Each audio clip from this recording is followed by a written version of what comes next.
You are listening to Medscape's In Discussion series on colorectal cancer, a podcast where thought leaders and clinical experts share their diverse insights and practical ideas for optimizing patient care. This series is hosted by Dr. Benjamin Schlechter.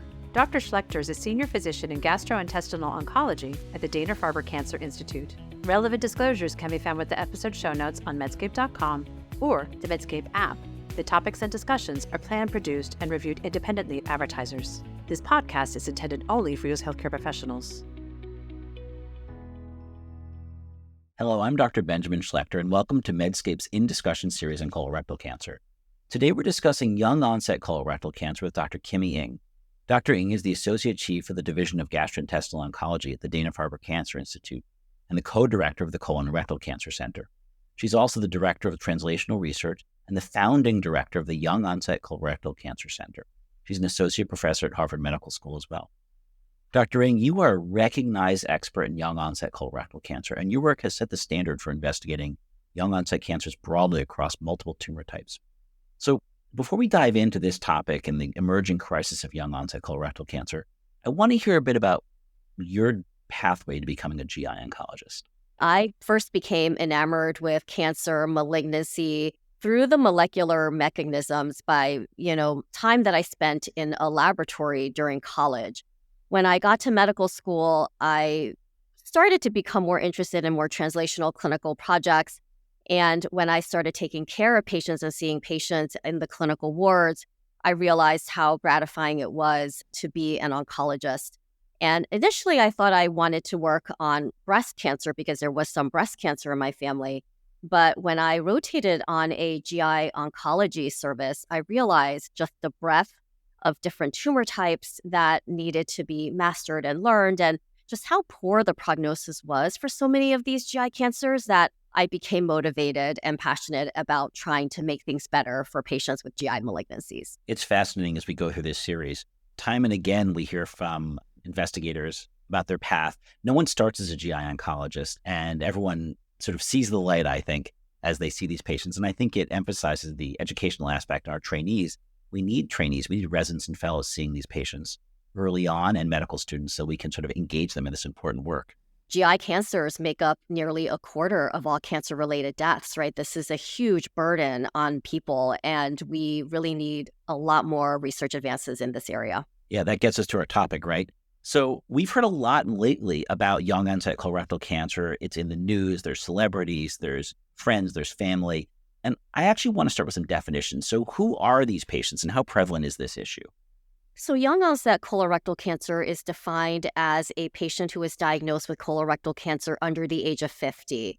And traditionally, that was set as the age threshold because 50 was the age at which average risk individuals would start colorectal cancer screening, and anybody under that age was not getting screened. These patients, though, are increasing significantly over the past few decades. We've noticed an uptick in young-onset colorectal cancer starting in the mid-1990s, where there's been about a 2% per year increase in young people being diagnosed with this disease steadily since then.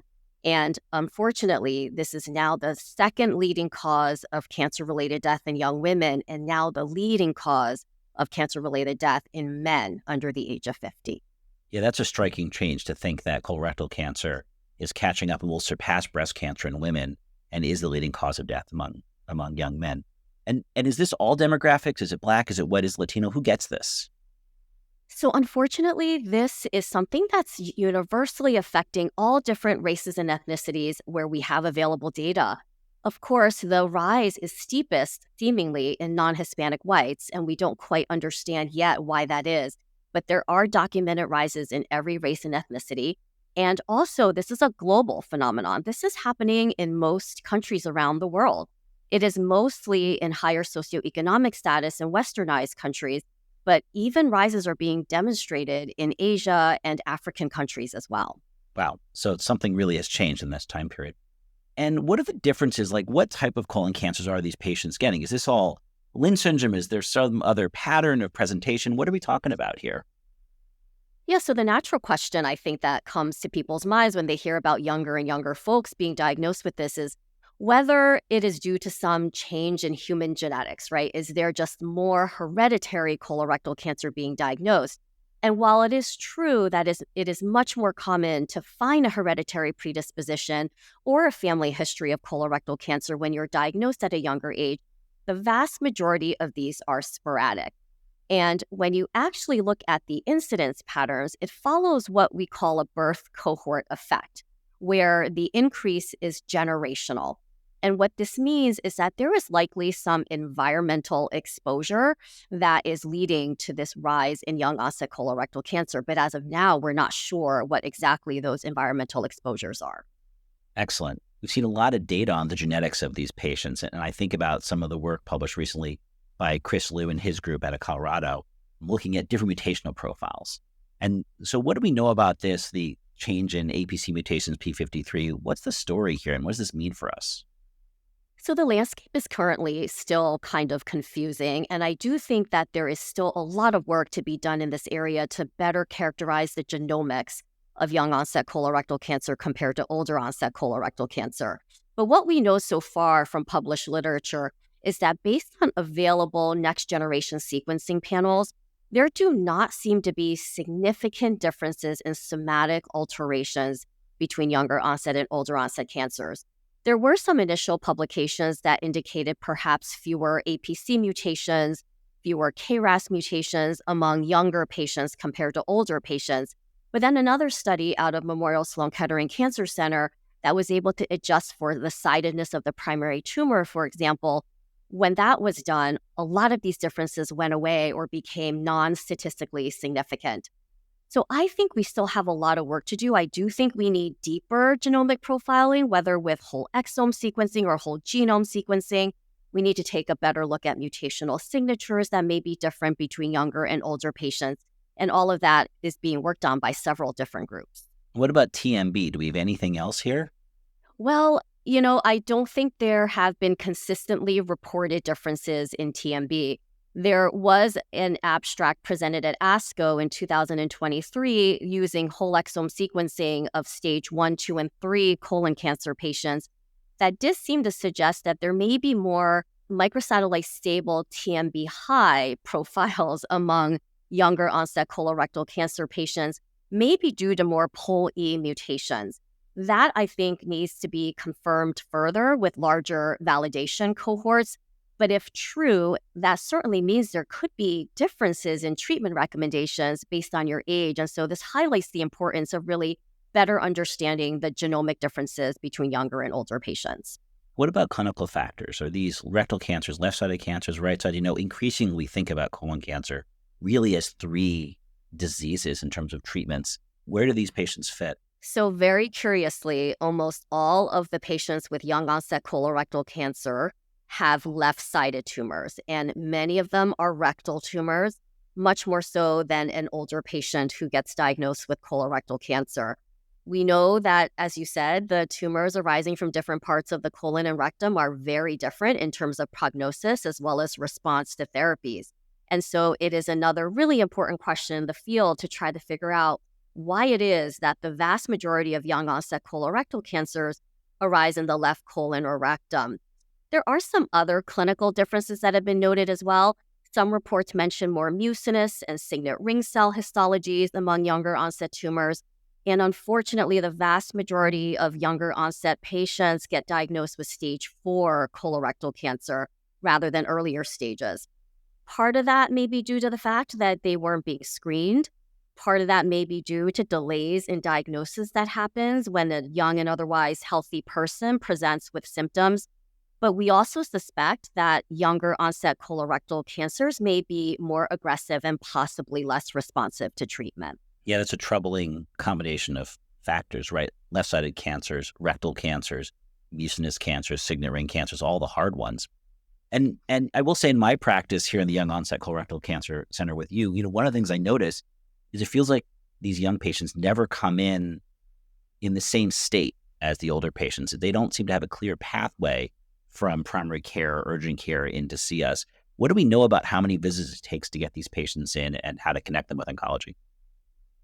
Yeah, it's really hard with these younger patients, many of whom, as I'm sure they've told you as well, have never even heard of colorectal cancer, don't know what it even is, or think it's mainly a disease of older individuals.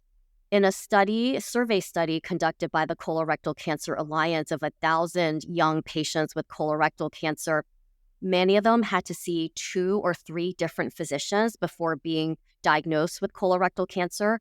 Many of them end up diagnosed with hemorrhoids or irritable bowel syndrome initially. And then many of them waited over 6 months before even seeking medical attention for symptoms that they've been experiencing. And again, I think that just highlights a lack of awareness that colorectal cancer can happen in a young person. Yeah, absolutely. And now once a patient's diagnosed, we see this patient, unfortunately, their third or fourth round seeing a doctor, they've had some sort of rectal bleeding or some sort of symptom. They do finally end up with us in medical oncology. What are some special considerations for young patients? Are there different treatments, different biological considerations, different social considerations we need to think about? Yeah, so, currently in terms of treatment guidelines for younger patients, I participated in an international consensus conference that tried to come up with general guidelines as to how to treat these patients. And, for the most part, the surgical, radiation, medical oncology care of these patients currently is exactly the same as for an older patient. The key differences that we came up with in our recommendation statement were, one, that all patients should be referred for germline genetic testing to identify whether there's a hereditary predisposition present. And the second was that young patients do need to be referred for fertility preservation and counseling.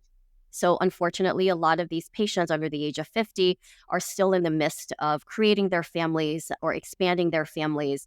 And so fertility is of huge concern, especially if we think about the fact that most of these cancers are rectal cancers and are often treated with pelvic radiation that results in infertility.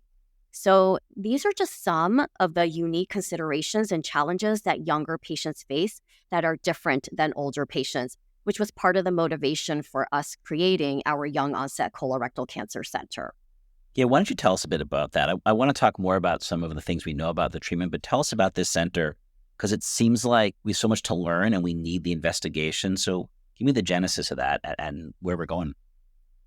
Yeah, so the motivation, as I mentioned, was really that I and so many of our colleagues were seeing more and more young patients showing up in our clinics with metastatic colorectal cancer with no obvious risk factors or genetic predisposition. And so we wanted to not only launch a multidisciplinary research effort to better investigate the underlying causes of this rise, but also to take better care of these young patients with all the unique challenges that they face that are different than an older patient. So our center is founded on the threefold mission. The first is, again, providing that comprehensive clinical care that goes beyond just the medical treatment of the tumor, but also treating the entire patient and all the psychosocial challenges that also arise and come with a diagnosis such as this in this time of life. The second is to raise awareness and improve education around this entity of young-onset colorectal cancer. And the third is really to do the research. And so as part of the center, we have a navigator that helps patients navigate the health system and act as a liaison between their concerns and the medical and research teams. Many of these patients are previously healthy and really have no familiarity with the medical system at all. So this navigator is critically important. All of them also get automatic reflexive genetic germline testing to make sure there isn't a hereditary condition that can significantly impact family members. And then they all get genomically profiled as well as part of our profile study that we have at Dana-Farber Cancer Institute in the hopes of delivering personalized care. This reminds me a lot of really a generation ago in breast cancer, where breast cancer navigators were developed and work was done to identify germline testing and somatic testing. And it seems ambitious to talk about doing that for young onset colorectal cancer, and yet it's been done in breast cancer. And it feels like something which every large practice university should be able to implement something like this, right? I do think so. And, over the years since we've started our Young Onset Colorectal Cancer Center, a lot of folks from other community centers as well as academic centers have reached out to me, and I've been very willing to help them put together their own programs to help support young onset colorectal cancer patients, because many of these places already have genetic testing available, genetic clinics, fertility preservation clinics. It's just a matter of pulling all of those together and making them available and universally discussed with patients who are younger. Yeah, I think it's so important. And as I think about what we've learned attending talks that you've given and others have given about this topic, there's a number of risk factors that stand out to me. And I was wondering if you could help us sort of put these in context. We've heard about differences in BMI, differences in behavior, differences in diet. What have we learned so far about the risk factors on a population level for these individuals? Yeah, a lot of our work has been trying to identify what are the diet and environmental risk factors that may be contributing to this rise in young onset colorectal cancer. And we're fortunate to have a prospective cohort study called the Nurses Health Study 2 here at Harvard that has followed young female nurses from the time they were in their 20s throughout the following years and assessed them for risk factors and dietary habits and medical conditions throughout periodically. And using that very powerful cohort, what we've come to realize is that several different diet and lifestyle factors do seem to be significantly associated with a higher risk of developing young onset colorectal cancer. These include obesity, and especially a large change in weight since the age of 18.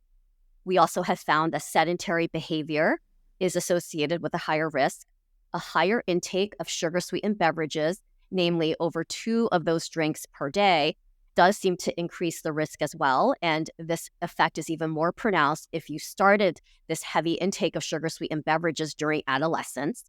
And we've also found that insufficient intake of vitamin D through diet and supplements does also seem to increase risk. And then the latest study we did showed that if you were breastfed as an infant, that also seems to increase the risk of developing young onset colorectal cancer, which is a finding that was surprising to us, but actually consistent with other large cohort studies that have been published. So what I think all of this suggests is that it's environmental exposures that have been at play probably since early life and that are acting across long periods of time that may be changing our immune systems, our microbiomes, our epigenetics to potentially increase the risk of colorectal cancer at a younger age. But what exactly those factors are is unclear because, as you and I both know, so many of our patients are not obese and they eat healthily and they're not sedentary and they're still getting diagnosed with metastatic colorectal cancer. Yeah, so it is a troubling trend, and it's hard to sort of feels like there must be a factor that somehow is being concentrated in the colon, stored in the rectum, kind of marinating the rectum. You have this image, right, of a young person eating sugar-sweetened beverages, causing bacterial overgrowth, sitting around. I don't know if that's a good cartoon, but that's sort of the image that my mind has made as we've gone through these studies. Those are known risk factors for colorectal cancer overall. And these risk factors have also increased in the decades paralleling the rise in young onset colorectal cancer, right? Which is why we were so interested in these as hypotheses for risk factors that may be contributing. But again, I don't think it's just one factor. It's going to be a combination of different things. Yeah, association and causation are never as simple as they should be. So let's talk about treatment here. So I find when I'm sitting in tumor boards and I'm seeing patients, there's this instinct in the young patients to try triplet regimens, to be more aggressive, to see what we can give. Maybe more chemo is better. Do we know anything about the outcomes for these patients? Do we know what sort of chemo they're getting? Yes. So as I mentioned before, the treatment right now for a younger patient versus an older patient is exactly the same. When we look back at large clinical trials which prescribe the same type of therapy to these patients, whether they're stage 1, 2, 3, or 4, and you look at outcomes by age at which they started their treatment or the age at which they were diagnosed, surprisingly, there is no difference in overall survival between younger and older patients. And this is despite the fact that younger patients are healthier when they start treatment. They're able to tolerate more and higher doses of chemotherapy than an older patient. They suffer fewer adverse events to these therapies, and they more often get surgery and radiation therapy, even when it's not necessarily indicated, right? But despite all of this additional treatment, there are no corresponding gains in survival when you look at a younger versus an older patient. And then if you subset them even more and look at the very youngest patients under the age of 35, their median survival is actually shorter than that of an older patient in their 60s and 70s. And so, what does this mean? It suggests maybe the disease is biologically more aggressive or less responsive to treatment in a younger patient, or that all this additional therapy may be harming them in some way that's affecting their life expectancy. we don't know the answer quite yet to that. Oh, wow. That's a troubling thought for all of us. So how do we move forward? What's the big trial we need to do? What's the study we need? How are we going to sort this? I think it comes down to understanding whether the biology of young onset colorectal cancer is different than the biology of older onset colorectal cancer. And so we are undertaking large studies to better look at the building blocks of young onset colorectal cancer. We're trying to determine the immune microenvironment of younger tumors compared to older tumors. We're trying to correlate that with differences that may be present in the microbiome as well as the epigenome.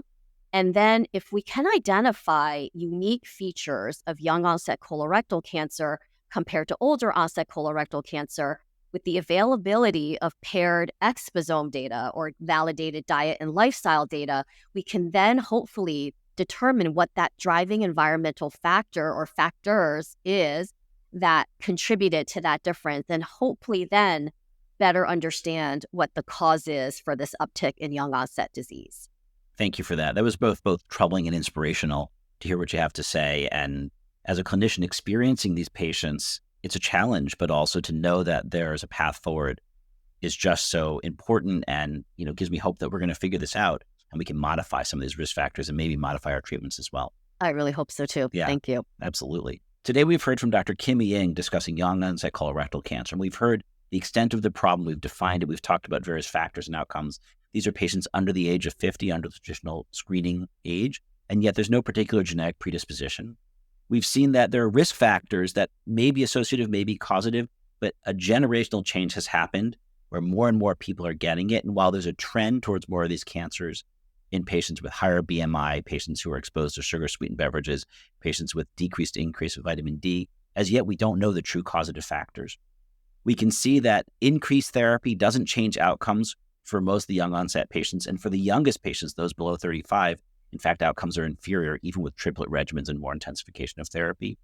And we have hope that investigations looking at whole genome sequencing, exome sequencing, lifestyle assessments will identify a cause and a mitigatable cause. And in the meantime, we're going to focus on the best research we can, referring patients to specialty centers to try and identify these risk factors. Thank you very much for joining us. This is Dr. Benjamin Schlechter for In Discussion. Thanks for listening to Medscape's In Discussion Colorectal Cancer podcast series with our host, Dr. Benjamin Schlechter. Be sure to look for more In Discussion episodes wherever you get your podcasts. Check out Medscape.com or the Medscape app for show notes, links, and more information on colorectal cancer.